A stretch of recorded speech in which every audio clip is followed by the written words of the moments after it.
जय श्री राम दोस्तों, आज की वीडियो में आपका बहुत स्वागत है। आज हम करने वाले हैं आर्ट नंबर 1, 2, 3 का क्वेश्चन नंबर 8।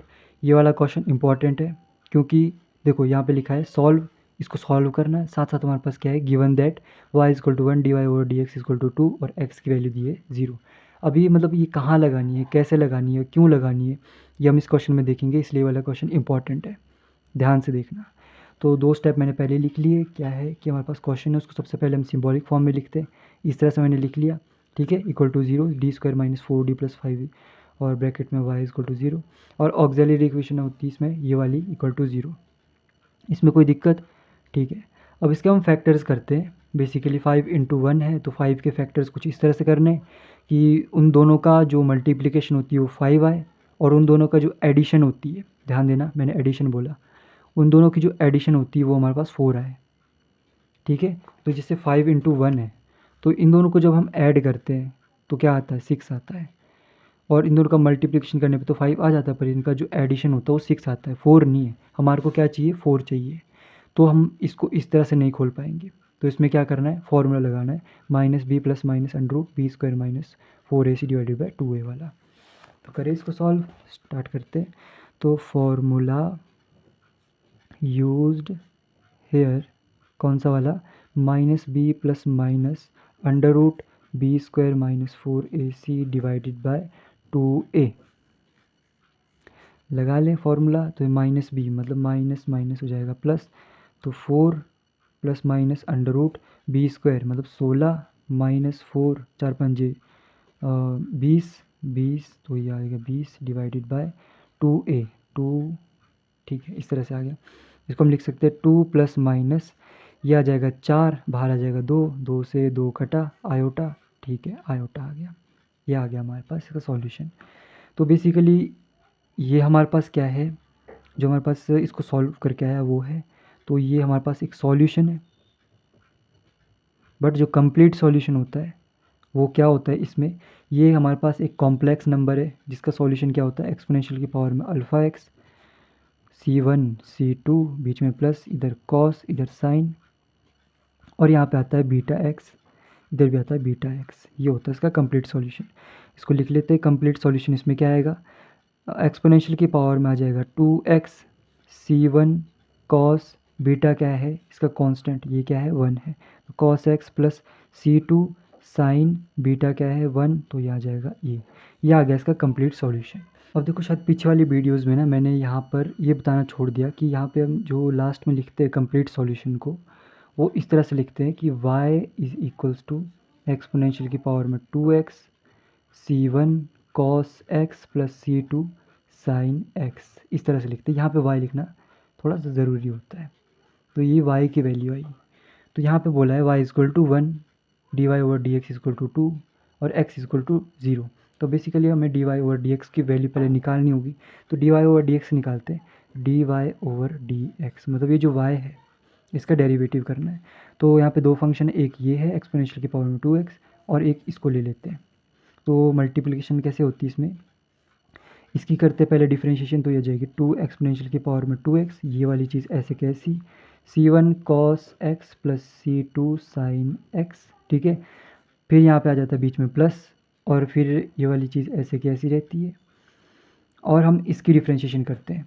तो बेसिकली देखो कॉस की डिफरेंशिएशन होती है हमारे पास माइनस साइन, तो और साइन की होती है कॉस, तो ये हमारे पास पॉजिटिव में होगा, तो इसको हम लिख लेते हैं c2 cos x plus, plus नहीं माइनस आएगा, इसकी माइनस साइन होती है तो यहाँ जाएगा c1 साइन x। समझ में आया, ये होगी इसकी डिफरेंशिएशन। अच्छा एक और बात, हमारे पास यहाँ पे गिवन क्या है कि y 1 है, dy/dx 2 है और x 0 है, ठीक है। इस वाली इक्वेशन में इन वैल्यूज़ को डाल के देखते हैं, इस वाली इक्वेशन में इन वैल्यूज़ को डाल के देखते हैं, तो हमारे पास क्या मिलेगा, c1 और c2 मिलेंगे। उस c1 और c2 का हम क्या करेंगे, इस इक्वेशन में डालेंगे, तो c1 c2 की वैल्यू निकल के आ जाएगी। तो हमारे पास इन कांस्टेंट को रिमूव करके जो बचेगा वो हमारे पास एक सॉल्यूशन बन जाएगा। इसका मतलब ये होता है इन वैल्यूज़ को यूज़ करके आप जो हमने कंप्लीट सॉल्यूशन निकाला उसको दोबारा से अच्छे से और उसको और सॉल्व करके लिखो। सॉल्व करना मतलब इसमें कांस्टेंट की वैल्यू डाल देनी।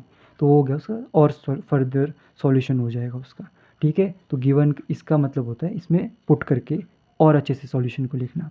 तो पुट कर देते हैं, यहाँ पे हमारे पास y है और x है, तो इसमें y और x वाली वैल्यूज़ हम डाल सकते हैं। इस वाली इक्वेशन में dy ओवर dx की वैल्यू आ जाएगी और x की वैल्यू आ जाएगी। ठीक है, तो हम पहले ले लेते हैं, इसको ले लेते हैं इक्वेशन नंबर 1, इसको ले लेते हैं equation number 2। Put y is equals to 1 and x is equals to 0 in equation number 1। समझ में आ रहा है? तो इक्वेशन नंबर 1 में ये पुट करके देखते हैं, तो y है हमारे पास 1 इज इक्वल्स टू एक्सपोनेंशियल की पावर में 2x, x की जगह 0, तो यह आ जाएगा 1, क्योंकि जिसकी पावर में 0 होता है वो होता है 1। ठीक है, c1 cos x की जगह क्या है 0, cos 0 क्या होता है 1, तो इधर आ जाएगा c1 c2 sin x की जगह क्या है 0, sin 0 क्या होता है 0, तो ये हो जाएगा 0, तो ये आ जाएगा इस तरह से। तो हमें क्या मिला यहाँ से, c1 की वैल्यू कितनी आ गई 1, तो देखो c1 की वैल्यू आएगी, इस तरह से c2 की वैल्यू आएगी, तो हम उसको जब इस इक्वेशन में डालेंगे दोबारा से कंप्लीट सॉल्यूशन में, तो एक नई इक्वेशन जो बन के आएगी वो हमारा प्रॉपर सॉल्यूशन हो जाएगा। समझ में आई बात, ये क्यों दिया होता है। और एक और बात, शायद मैं पीछे वाले क्वेश्चन में ये बताना भूल गया था, आई am sorry for that, but इसको ये इसलिए इस तरह से लिखते हैं कि y इज इक्वल्स टू, मतलब सॉल्यूशन कंप्लीट सॉल्यूशन होता है उसमें लिखते हैं y इज इक्वल टू और जो कंप्लीट सॉल्यूशन होता है। ठीक है, तो नाउ अब देखो हमें क्या होता है, dy और dx की वैल्यू क्यों दिए, ताकि हम c2 की वैल्यू फाइंड आउट कर सकते हैं। तो dy और dx की वैल्यू क्या है हमारे पास 2 है, तो put dy over dx is equals to 2 and x is equals to 0 in equation number 2। तो हमारे पास वहाँ से c2 की वैल्यू निकल के आ जाएगी, तो डाल के देख लेते हैं भैया क्या आ जाता है। इसकी वैल्यू है 2, तो 2 इक्वल टू यहाँ पे है 2 एक्सपोनेंशियल की पावर में 2x, x की जगह क्या है 0 है, तो ये हो जाएगा 1, तो यहाँ जाएगा फिर ये जो 2 है। ठीक है, इस तरह से यहाँ पे देखो c1 cos x की जगह क्या है 0 है, तो cos 0 होता है 1, तो यहाँ जाएगा c1, ये हो जाएगा 0, तो प्लस एक्सपोनेंशियल की पावर में 2x, ये हो जाएगा 1, क्योंकि x की जगह है 0, तो यहाँ जाएगा 1 को लिखने की ज़रूरत नहीं है। c2 cos x की जगह, ये cos x क्या होता है 1 होता है, तो ये आ जाएगा cos x। समझ में आई बात इतनी।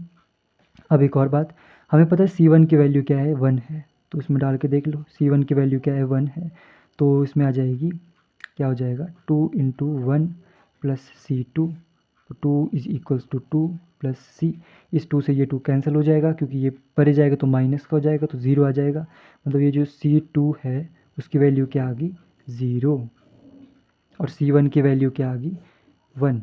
तो put c1 and c2 in equation number 1 और कंप्लीट सॉल्यूशन जो हमारे पास है उसमें हम जब डालेंगे तो हमारे पास जो फाइनल कंप्लीट सॉल्यूशन बन जाएगा वो क्या बनेगा, एक्सपोनेंशियल की y is equals to exponential की पावर में 2x, c1 की जगह क्या रखना है 1, तो 1 रखो या ना रखो कोई बात नहीं होती, cos x आ जाएगा, cos x आ जाएगा प्लस c2 की जगह हमारे पास क्या है 0, तो ये वाली वैल्यू जाएगी 0, तो ये आ गया हमारे पास इसका कंप्लीट सॉल्यूशन। आई होप आपको अच्छे समझ में आ गया होगा कि किस तरह से हमने लिखना है। एक और चीज़, I am sorry for that कि मैंने यहाँ पे अभी तक वीडियोज़ में ये बताना भूल गया था कि इसको y उसमें लिखते हैं, y इज इक्वल टू इस तरह से लिखते हैं। ठीक है,